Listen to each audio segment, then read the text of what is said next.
As a professional military person who's trained all my life to apply force legally, this is really difficult to watch. So if this is a mistake, it's an egregious mistake. If it's not, then it's a form of intimidation, which is entirely unacceptable. So, watching these sort of incidents when you know there are measures that could be in place is really difficult. Yeah, so this organisation was coordinating closely with the Israeli Defence Force. We've heard that from both sides.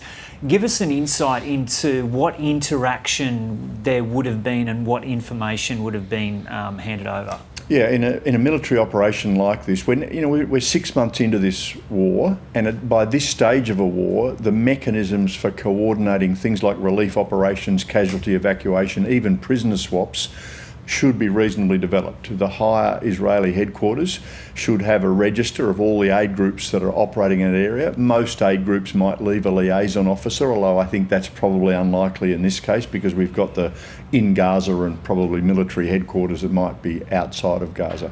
But you would absolutely expect that there's a level of coordination, and for something as, frankly, as routine as a food distribution convoy, and we've seen the terrible scenes before the food distribution was coordinated, where we had riots, the Israelis actually firing close to a food distribution event because they felt they had troops that felt threatened. Well, this is exactly what they should want to have now, which is better coordination with aid groups on the ground. So can you go into any detail? I know it's speculation because you're not involved in this operation, but you would assume that the Israelis would have known exactly what these cars look like, where they were starting off, where they were headed to, and the time that was supposed to happen? Well, that's how it should be. Yeah. Urban operations are chaotic and difficult. But as I said, we are some months into this operation, and I think any vehicles that are moving on the ground now, frankly, the normal movement of uncoordinated civilians, it's highly unlikely. Now, the Israelis may have had intelligence that a Hamas operative was trying to, move between zones as they pressure different areas. That'll all come out in investigation. But something as clearly marked as a series of, SUVs with signs on the roof. I've seen the pictures with signs in the front window.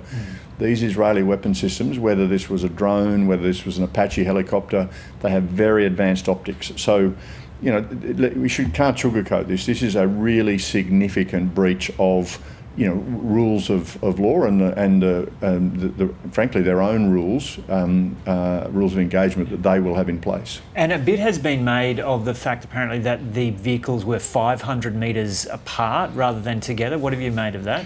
Well, if I was moving through an area where there was a threat of artillery and rockets, I would separate my vehicles, because the reality is if one is hit, then you hope that the vehicle behind and in front are kept free. Now, to a military targeteer or pilot or whoever it might have been, that might have looked a bit military. That is, they're thinking like me, a military person. But if I was moving through a chaotic environment like that, I would not want my vehicle caught up in something that another vehicle might be involved in. So it's an entirely reasonable thing to do if you're driving through that area. I think there were former military guys who were involved in that, so they would have been trying to make it as clear as possible. So with all that exchange of information, how could this have gone so terribly wrong? And you've already touched on a couple of scenarios. Well, I mean, it won't be lost on people. There was an incident up in the north of Israel, so in the Lebanon, in southern Lebanon, where a UN peacekeeping patrol was targeted, whether accidentally or on purpose. Again, we haven't got to the bottom of.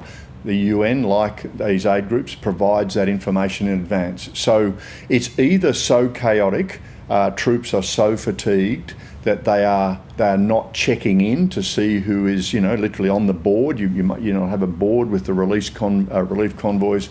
So we may have troops that are so fatigued from this endless sort of war rotation that they are just not checking in with that information. They may be so trigger happy again from extended periods in operation. 6 months in a fight like this would be very demanding. Or there might just be a cavalier attitude that, frankly, anyone on the ground is your enemy. What would the bare minimum, and again, you're not involved in the operation, so you don't know exactly, but what would the bare minimum be for Israeli checks before a bombing of vehicles goes ahead? Yeah, I can only comment on our experience.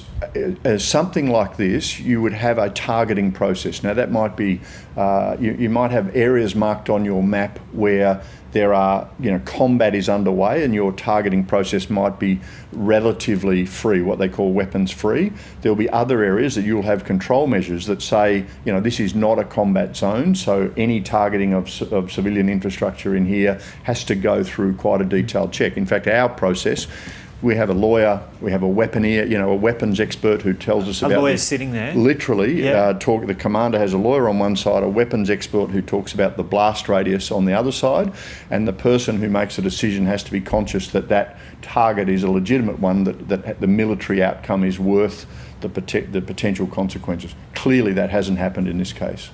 Would they have access to, I think it's called IMSI or IMEI, which is the technology which can detect a phone in the car and they can identify who is carrying that particular phone? Is that widely used? I think this Gaza will be smothered by some of the most intense electronic surveillance, frankly, on the planet. So whether it's drones, whether it's static facilities, we think that information is being put into a big AI-generated database.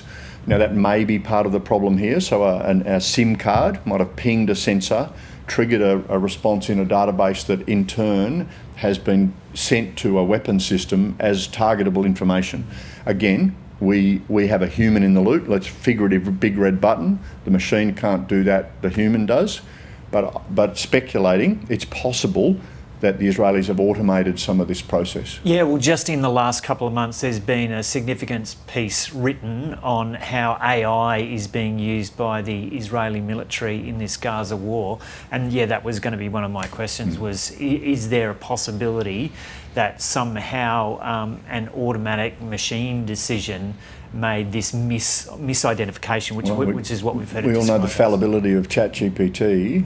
These tools are immensely powerful. And in fact, I did Q&A the other night talking about AI, and for a small military like ours, using AI to help speed decision making, sort through troves of information is a really important thing to have. The question for us morally is, are you letting the machine make those final lethal decisions, or is a human doing it? It's possible in this case that what's triggered this is a detection of something that's been on a database. Could be something as old as a reused SIM card that's now no longer a live target that's being used by somebody else. It could possibly be an individual in the entourage who may be a low-level operative. All of those things I think will come out, but the question is, a human, still authorise the release of that lethal munition. And can people have faith in this Israeli investigation into what happened? One of the things we've got to keep reflecting on, that this is a functioning democracy, although we know Netanyahu's political situation is a huge factor in the outcome of this war. Perhaps that's naive, I hope that the institutions of the Israeli state, which I think have held up a whole range of protests prior to this. We've had hundreds of thousands of Israelis protesting to preserve the role of the Supreme Court. So it's really important for democracies to stand up and prove it. And of course, we're going through our own process now of accusations made about war crimes, but at least we can point to the fact that those are being investigated with a view to prosecution. So that's what democracies have to do. And even if this is a mistake, is it clear that international laws have been broken? No, I think it's premature to say that. War is intensely chaotic. It may well be that there is a mistake, and mistakes are not necessarily war crimes. If this convoy was intentionally targeted, even if there was one operative in there who might have had this original SIM, for example, proportionality would suggest to me that is an unreasonable use of force. I think these are the questions that are going to have to come out over time.